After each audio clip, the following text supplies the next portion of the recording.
नमस्कार दोस्तों, स्वागत है आपका आपके अपने चैनल एमआई वॉइस में।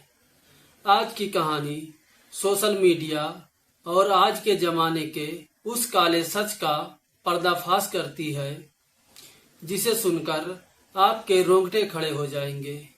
एक औरत जो बाहर की झूठी चमक और हवस के चक्कर में अपने हंसते खेलते परिवार को आग लगा देती है, लेकिन अंत में उसके साथ जो होता है वह रूह कपा देने वाला है।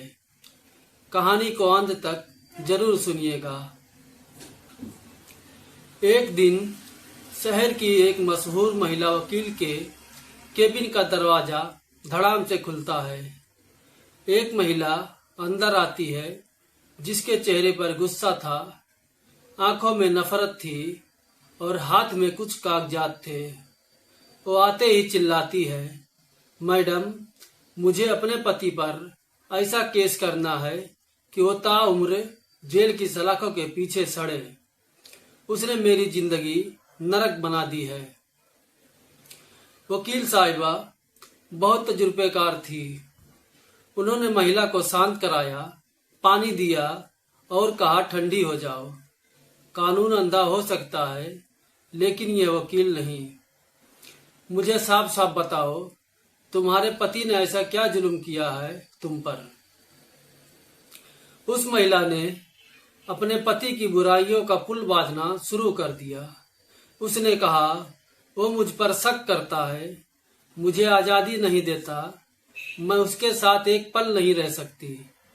वकील साहिबा ने उसकी पूरी बात सुनी, लेकिन उनके तजुर्बे ने यह कह दिया कि कहानी में कुछ झोल है। उन्होंने तुरंत महिला के पति का नंबर लिया और फोन मिला दिया। फोन स्पीकर पे था।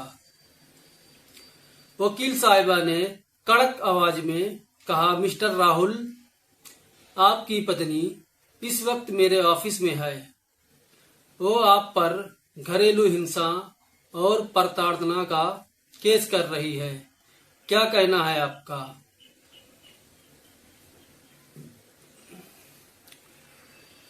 दूसरी तरफ से एक बेहद टूटी हुई, थकी हुई और दर्द भरी आवाज आई। पति ने एक लंबी सांस ली और कहा, मैडम, कानून का दरवाजा खटखटाने से पहले काश उसने अपने जमीर का दरवाजा खटखटाया होता। सच तो यह है मैडम कि मेरी पत्नी का पिछले 2 साल से किसी और मर्द के साथ अफेयर चल रहा है। इस आशिकी के भूत में वो मेरे 2 मासूम बच्चों को बिलखता छोड़कर 2-3 बार उस गैर मर्द के साथ भाग चुकी है। और तो और मैडम, वो इस वक्त फिर से प्रेग्नेंट है और वो बच्चा मेरा नहीं है। पति की आवाज भारी हो गई। उसने आगे कहा, लेकिन मैडम, मैं आज भी उसे कुछ नहीं कह रहा हूँ। बच्चों के खातिर मैंने अपने आत्मसम्मान का जनाजा उठा दिया है। उसकी मर्जी है। अगर उसे गैर मर्द के पास जाना है तो जाए, और अगर उसे अपनी गलती का एहसास हो और वो वापस आना चाहे तो मेरे घर के दरवाजे मेरे बच्चों की माँ के लिए आज भी खुले हैं। ये सुनते ही केबिन में सन्नाटा छा गया।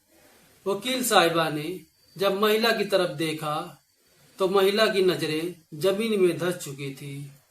उसका झूठ पकड़ा जा चुका था। वकील साहिबा की आंखों में अब उस महिला के लिए नफरत थी। उन्होंने अपनी कुर्सी पर पीछे होते हुए, अच्छा तो ये खेल चल रहा है। एक काम करो, अपने उस आशिक को अभी इसी वक्त फोन लगाओ जिसके प्यार में तुम अंधी होकर अपने बच्चों को छोड़कर भागी हो। महिला ने कांपते हाथों से फोन निकाला। वह आदमी पेशे से एक बड़ा इंजीनियर था, मोटी सैलरी कमाता था। वकील साहिबा ने कहा, स्पीकर ऑन करो और उससे कहो कि मैंने अपने पति पर केस कर दिया है। अब मैं हमेशा के लिए तुम्हारे पास आ रही हूँ और हम दोनों शादी करेंगे। महिला ने डरते डरते इंजीनियर का नंबर मिलाया। जैसे ही घंटी गई और उधर से आवाज आई, महिला ने कहा, सुनो, मैं सब कुछ छोड़कर हमेशा के लिए तुम्हारे पास आ रही हूँ।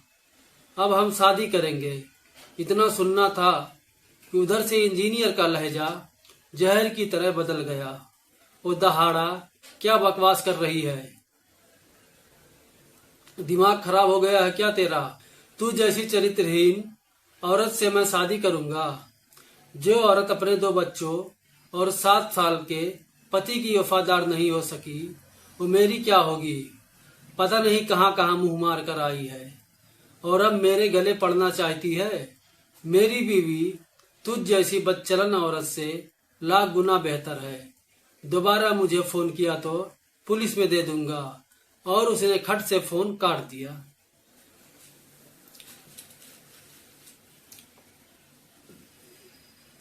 महिला के पैरों के नीचे से मानो जमीन ही गायब हो गई हो। जिस मर्द के लिए उसने अपना सब कुछ दांव पर लगा दिया था, उसने सरेआम एक कचड़े की तरह फेंक दिया था। महिला के चेहरे पर हवाइयां उड़ रही थी और आंखों से पछतावे के आंसू बह रहे थे। वकील साहब अपने कुर्सी से उठी। उन्होंने उस महिला के बाल पकड़े और तीखे लहजे में बोली, देखा तुमने? देख लिया तुमने उस तथाकथित प्यार का असली चेहरा? जिस पति को तुम आज जेल भिजवाने आई थी, जिसे तुमने जालिम कहा, वो तुम्हारे इस महापाप के बाद भी तुम्हें अपनाने को तैयार बैठा है। और जिसके बिस्तर को तुमने जन्नत मान लिया था, उसने तुम्हें 2 कौड़ी की औरत कहकर अपने जिंदगी से लात मारकर बाहर निकाल दिया। महिला घुटनों के बल बैठ गई और फूट फूट कर रोने लगी। लेकिन अब बहुत देर हो चुकी थी। इज्जत, परिवार और जमीर, वो सब कुछ खो चुकी थी। दोस्तों, आज के दौर में सोशल मीडिया पर मिलने वाले टेम्परेरी लोग कभी आपके परमानेंट जीवन साथी की जगह नहीं ले सकते। बाहर वाले सिर्फ मीठी बातें करके इस्तेमाल करना जानते हैं, लेकिन जब निभाने की बात आती है तो औकात दिखा देते हैं। अपने उस जीवन साथी की कदर कीजिए जो आपकी कमियों को जानकर भी आपके साथ खड़ा है। दोस्तों, आपको हमारी ये कहानी कैसी लगी? उस पति को, ऐसी पत्नी को माफ करना चाहिए या नहीं? अपनी राय कमेंट बॉक्स में जरूर दें। वीडियो को लाइक, शेयर और चैनल को सब्सक्राइब करना ना भूलें। धन्यवाद।